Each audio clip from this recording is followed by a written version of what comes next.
Our story begins in July of 2007. I was a big user of Netflix and their DVD rental service. My dream was to serve up movies on demand instead of relying on DVDs and having to fish them out of my collection and then load them up into the player. Basically, what Netflix delivers today with their streaming service. But this was 2007.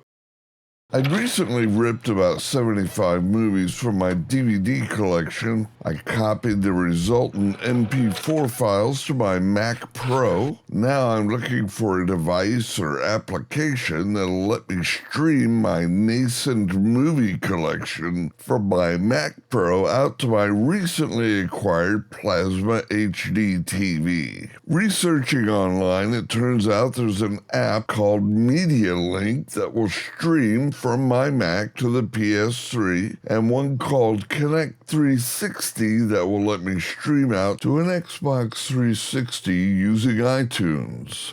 At this point, the last console I had was a PS1 that I had chipped and had Game Shark in it, but I lost the console in my divorce settlement. The ex was not a gamer, but she wanted the console, so I gave it to her, and I kept the games, intending on getting another PS1, which sadly I never did. So I was on board with getting a new modern console that would stream my movies and play modern video games. Looking at the price difference between the PS3, which was $599, and the Xbox 360, which was $399, the choice was clear. Moreover, the 360 was pretty quiet, but the PS3 sounded like a 747 taking off.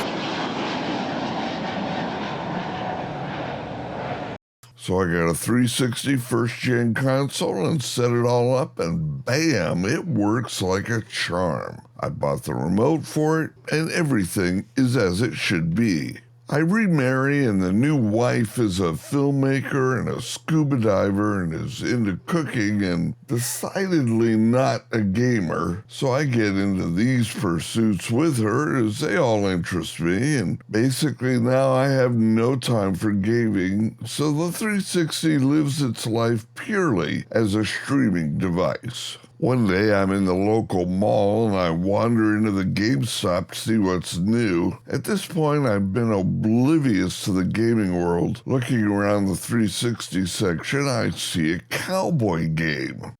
I've seen arcade cowboy games before that basically test your quick draw skills, but this was something different. Red Dead Redemption. Never heard of it, but it looks interesting, so I buy a copy. A few days later, the wife walks into the living room where I'm playing the game and asks me what movie I'm watching. I pause and really look at the game for a moment. It is a pretty amazing looking game, I have to admit. I explain that it's a video game and she's very impressed with how it looks. This is my first exposure to a Rockstar game. I'd heard of the GTA series, of course, but never played any of them. So I renewed my subscription to EGM at this point and I got back into gaming. It was about at this time that I started to hear the hype that was starting to build around GTA 5.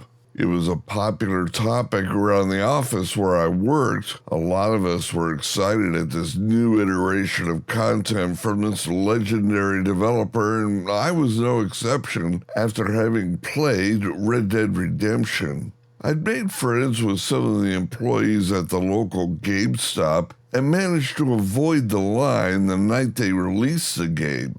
I called in sick to work the next day, as did a number of my colleagues. Back in the office on Thursday, a bunch of us converged at the smoking spot outside of our building to discuss GTA 5. When asked what I thought, I said it was the greatest video game I had ever played. Remember all those videos that talked about the insane amount of details that were in GTA 5? Those details were the sign of a quality game that was made by a company that genuinely cared about quality. And the same was true about Red Dead Redemption 2.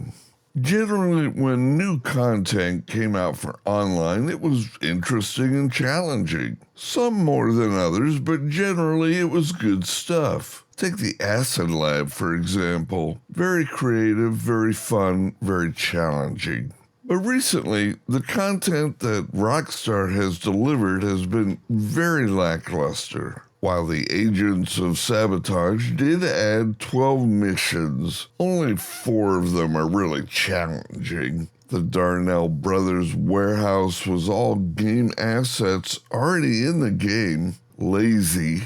And we get money fronts. Again, the in-game assets were pre-existing, and the missions are a complete snore fest. I was very disappointed in this DLC. Now we have The Safe House in the Hills, the trailer for which is 16 seconds long. 3 new mansions that players can spend money on.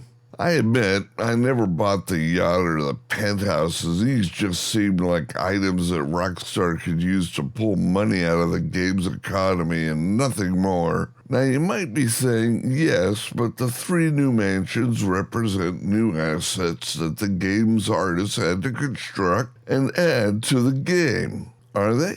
Look at the mansion they show in the trailer. That mansion is already in the game. It's Devin Weston's mansion. Again, lazy. I'm willing to bet that whatever missions come with this DLC, if any, will just be recycled from old missions. Another indicator of this laziness is the fact that when they announced the DLC, they added some in-progress construction sites where the new mansions will be located. A week later, with a new trailer and more info released, if we visit the construction site, we can see Rockstar didn't bother to update the partial construction sites with any progress. Again, lazy.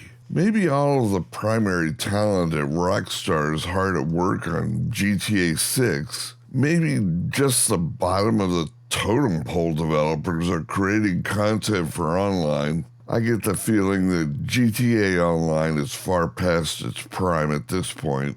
I suspect that Rockstar once had high hopes for Red Dead Redemption 2 Online as a replacement for GTA Online, and once it was clear that was never going to happen, they went back to just shoveling subpar content for GTA Online to keep it going. GTA Online has been the primary revenue generator for Rockstar Games for many years, but I think those days are quickly coming to an end. It's going to be interesting to see what Rockstar tries to do with GTA 6 Online. Who knows, maybe they're out of fresh ideas for this kind of content. Very few game developers have lasted as long as Rockstar has in this space. My subjective view is that GTA 5 is still my favorite video game. For me, nothing else out there comes close. I wish Rockstar nothing but the very best in their efforts to top it. Okay, that's all I have to say about this topic. Thanks so much for watching the video. If you like this content, please click the like button so other folks can find it. And until the next video, take care.